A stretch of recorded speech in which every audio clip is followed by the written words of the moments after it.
Hey guys, welcome to this week's episode of Delving with Devin. So, on January 18th, 2016, the world of modern magic changed forever.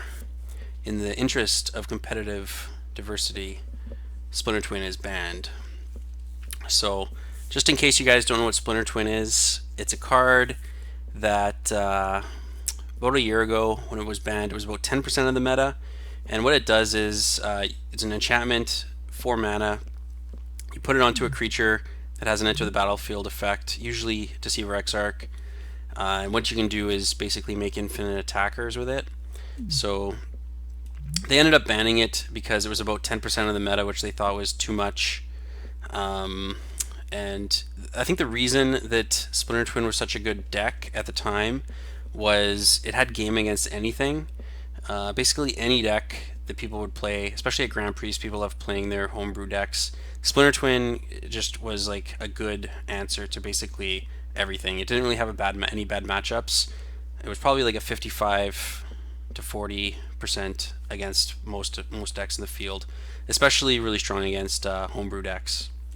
So by banning it, what it did was it basically sped up the format. It allowed decks to cut spot removal. Like you don't need to run Abrupt Decays or Path Exiles nearly as much. So decks like Dredge and Infect kind of became a thing, and they were able to become even more hyper aggressive because they don't need to worry about Splinter Twin. So what are we running today? We're gonna see if the shell from Splinter Twin is still viable today. Obviously, Splinter Twin is banned, but we have the next best thing. We have Kiki, a Mirror Breaker. So this isn't a strictly worse Splinter Twin. I mean, it might look like it is. It's 5 mana instead of 4, and it can also die to creature removal. But if they had creature removal, you were going to get 2 for 1 anyways with Splinter Twin. So the fact that it dies to creature removal isn't that relevant. It's more the fact that it's 5 mana. But there is some upside. This thing can attack. You can also cast it early in the game when you don't have maybe a Deceiver Exarch or Pestermite yet, and all you have in play is like a Snapcaster Mage, and you can just make copies of Snapcaster Mage every turn until you eventually draw a Deceiver Exarch, and that doesn't sound too bad. In the olden days, when you're using Splinter Twin, if you were to cast it on your Snapcaster, that's good and all, but when you draw your Exarch, you can't move it over. Whereas with Kiki, you can kind of copy anything. So it's not strictly worse. Definitely probably is worse in most scenarios, but we're going to see how it goes today. So just quickly going over the shell here. We got the 5 copies of Deceiver Exarch / Pestermite, which is our primary win con with Kiki. So as I mentioned earlier, you basically cast one of these at the end of their turn with Flash. You untap and you cast Kiki, and you basically make infinite attackers, and hopefully you win the game at that point. So kind of what this deck does is it plays a tempo game.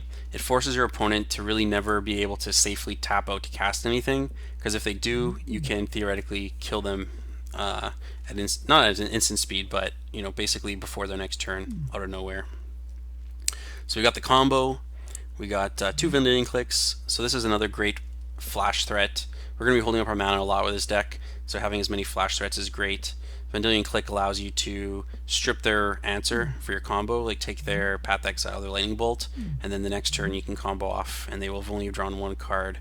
So the likelihood of the combo being successful is pretty high. And it's also just great against other combo decks like Ad Nauseam, those sorts of things. How can we go wrong with 4 Snapcaster Mages? Should be the greatest card in Modern. Probably isn't right now, but that's because blue is kind of lagging. A lot of the good blue cards are banned, and a lot of the good enablers for blue cards are banned. So it's kind of unfortunate, but Snapcaster is still a great card. Sees play in Vintage, Legacy, all those great formats.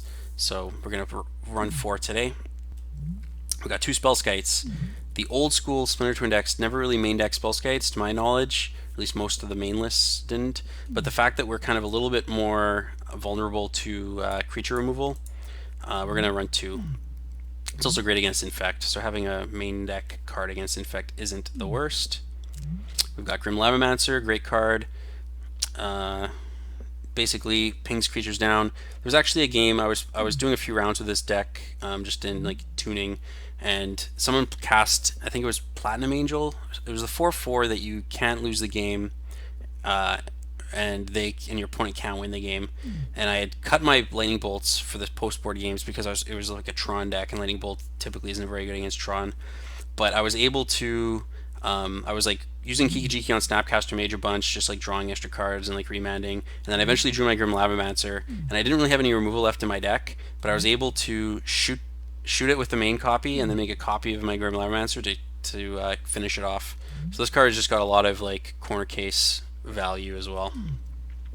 So now we got the interaction. We've got 2 spell snares. Great card. 1 mana. You're always going to trade up, assuming it's going to be cast on something. It can be a pretty weak top deck in the late game, but if we're going late with this deck, hopefully we're getting to the cryptic zone and comboing zone. So going late isn't too bad with this deck. We've got 4 remands. I want to remand. Basically, great tempo card, and that's exactly what this deck is doing. We're basically just delaying the game until turn 4 and 5 so we can Kiki combo them. 3 cryptics. What more can be said? It's cryptic command. Very powerful. Tapping down creatures.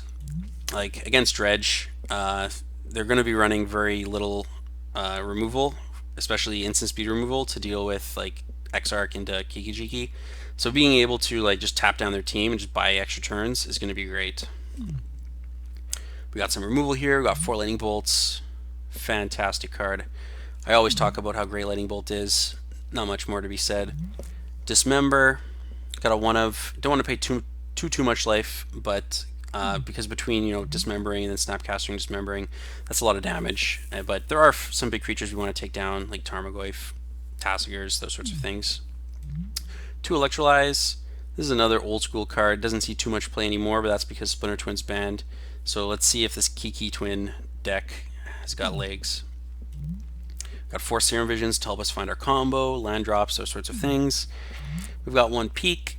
So this is kind of a tribute to the original Splinter Twin decks. Oftentimes you would like Deceiver Exarch end of their turn, untap your island, and then have the mana to cast Peak to see if the coast is clear for your combo.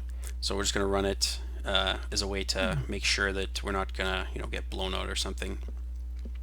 For the mana base, we've got 4 islands, a mountain, we've got a stomping ground for our sideboard, Ancient Grudges. We've got 3 steam vents, 3 sulfur falls. We've got 2 lighthouses, just as a way to filter through the deck to help us. If we're holding up a cryptic or a remand and they do nothing, we can just filter, discard, a dead lightning bolt or a dead spell snare, those sorts of things. And then we've got 8 fetches, all able to get our duels and our basics. Going over here to the sideboard, we've got our typical package in the old school Splinter Twin decks, where if you're playing against a removal heavy deck like Jund, your combo is probably not going to be very effective, so you can board in some more sturdy threats, and all 3 of these cards are great against Lightning Bolt and those sorts of cards.